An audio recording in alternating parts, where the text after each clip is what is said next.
Hi, I'm Rob, and in this Gems of War video, we'll take a look at the Soulforge and tell you what I think are the best weapons and indeed the best troops to craft from there. We'll also be taking a look at this weekly troop, Isban. Let's take a quick look at this. Give magic +1 magic to a random ally, then summon a random book. Random book? Interesting. Need to have a go at this, see what that is on about. But yeah, the magic to a random ally is not too bad. And the cost of 13 is quite high-ish. Immunity to silence, a 25% chance to summon a ancient horror on death, and reduce damage from spells by 25%. No idea what a book is just yet. I've literally only just started playing the game this morning, but we'll have a look at that later. So I'm not going to give it a rating right now because that book could be the Lord of the Rings trilogy.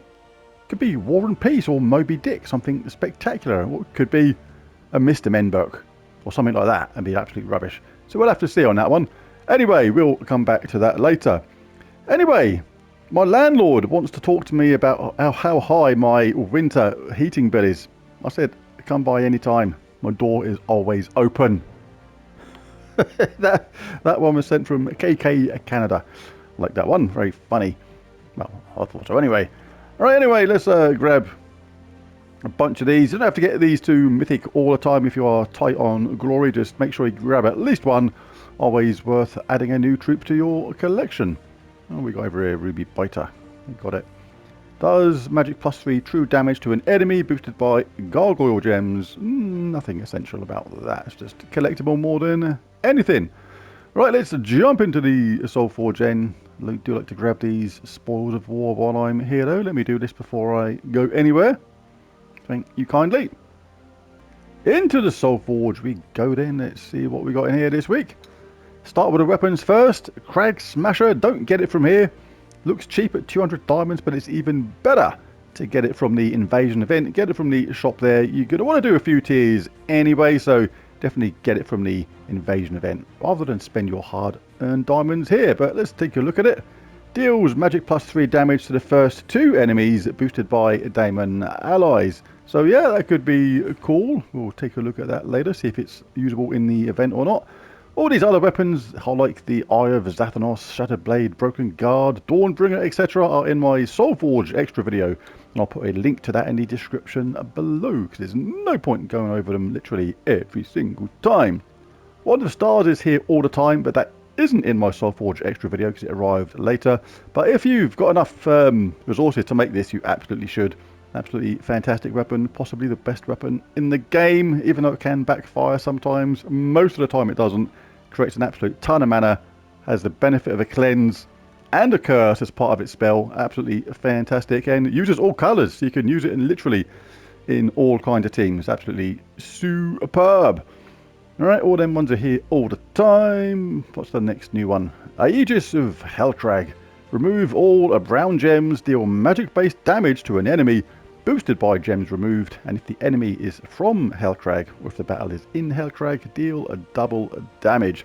So it's quite situational, but this is the kind of weapon which is definitely worth picking up. It's only 75 diamonds, and you may think you're not going to use it, but get this kind of cheap weapon anyway, because your kingdoms are eventually going to become locked on progress by the fact that you don't have enough weapons fully upgraded from that kingdom to move them on. So make sure you pick up these cheap weapons every single week from the Soulforge. Moonstone Trinket. Either create 4 gargoyle gems or explode magic +1 gems.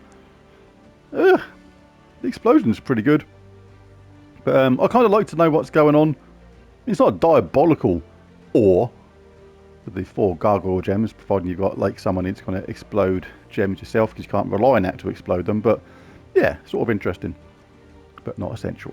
Watchful Blade.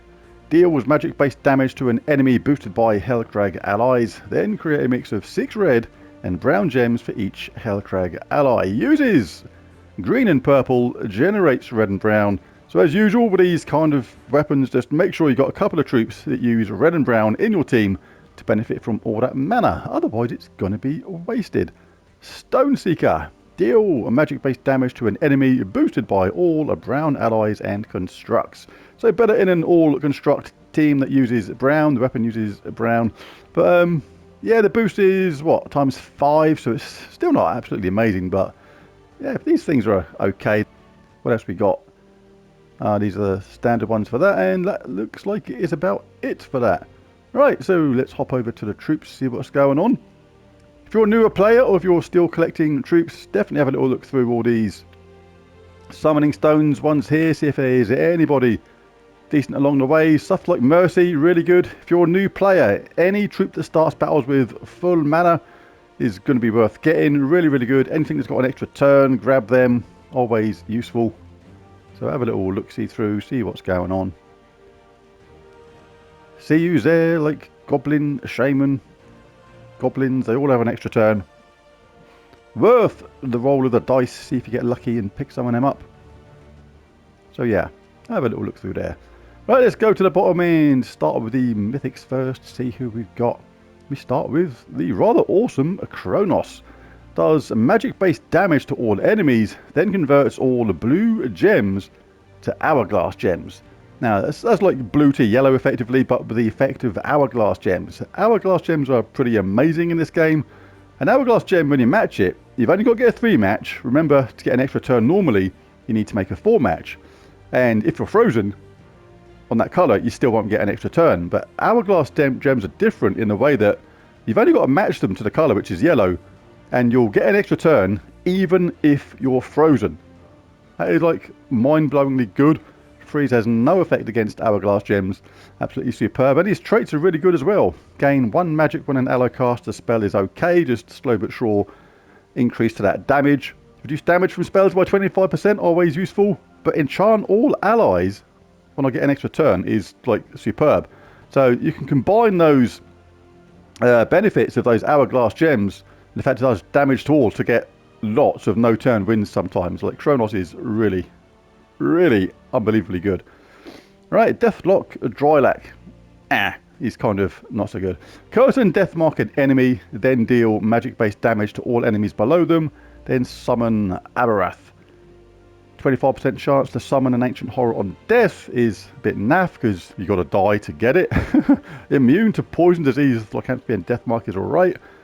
And gain 8 magic if an ally is summoned. Another weird trait, because to summon an ally, you've got to have lost someone in your team, which is, again, a bit naff. So yeah, not so hot on Mr. Deathlock face head there. Aquaticus, really like Aquaticus. Does magic-based light splash damage to 3 random enemies, explode half the blue gems on the board. So 3 lots of light splash damage, explosion gaining mana back, and it can self-charge her to a certain degree. Gain 1 life for each blue ally is alright. Reduce damage from spells by 25% is like okay. But submerge all allies when matching 4 or more gems is super, super powerful. Really, really good. And that kind of trait is just getting better. The more troops like Stellaryx, Diamantina that come along. Before, this was the standard kind of defense to those King Gobtruffle, Queen Beatrix kind of teams, ones that do damage to all. When you're submerged, you avoid that damage from those type of troops. But now we've got things like Diamantina and particularly Stellaryx come along. All you need to do is get a 4 match in your team and you just avoid all that absolutely insane damage, and there's not a thing they can do about it. It's really tough for them to get out of that. So yeah, very good. I do love her for that trait on its own. Very nice indeed. Gargantaur. Oh dear. The best thing about him is the fact that he's probably been sickled down himself, which is slightly amusing. Or dribbling a lot of Guji stuff. I don't know. But anyway, does damage to an enemy based on your magic boosted by all allies and enemies killed.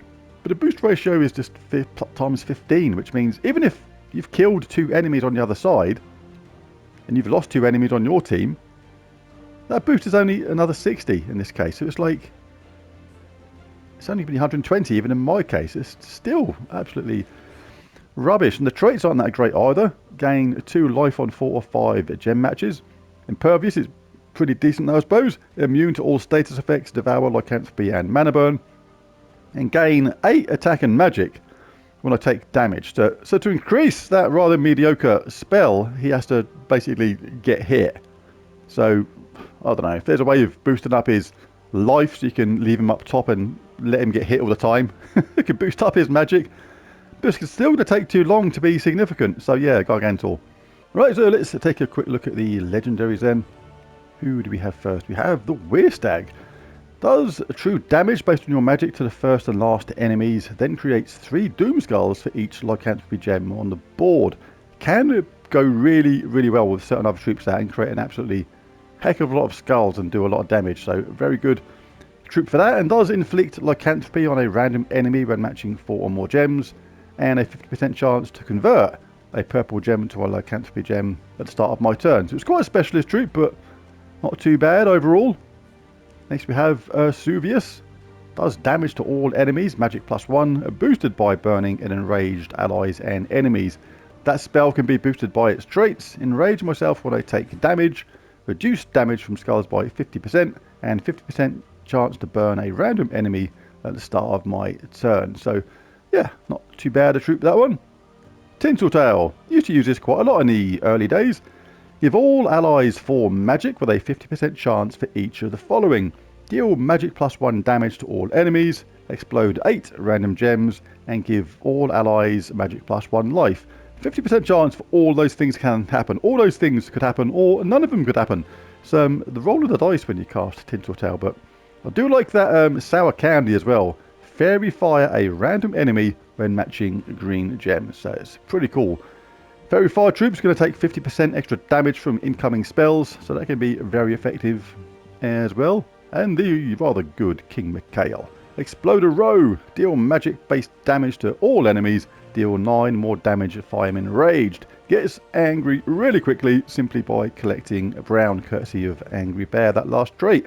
Gain 3 to all skills if in first position is pretty cool as well, as is reduced damage from skulls by 25%. So, who gets our Mythic of the Week? Well, it's not going to be Gargantaur because he's absolute rubbish. And Deathlock Dreilak isn't exactly great either. Now, the logic in me says Khronos is the most powerful troop here.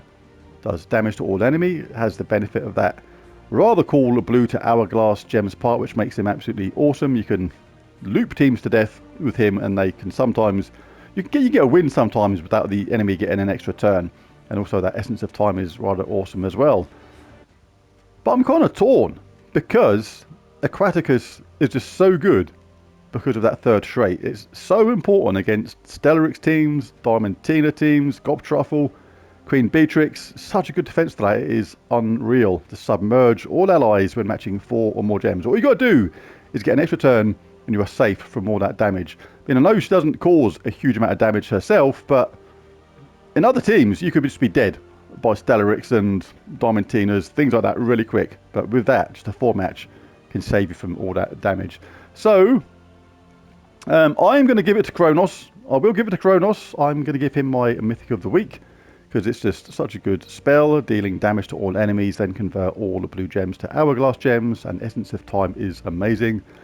But I'm going to do it with a small caveat. If you're like fed up with, Stellaryx teams and Diamantina teams, Queen Beatrix, Gobtruffles looping you to death, things like that, damage to all troops that do absolutely huge damage and just wipe you out really quickly, then maybe get Aquaticus, because all you got to do is get a 4 match.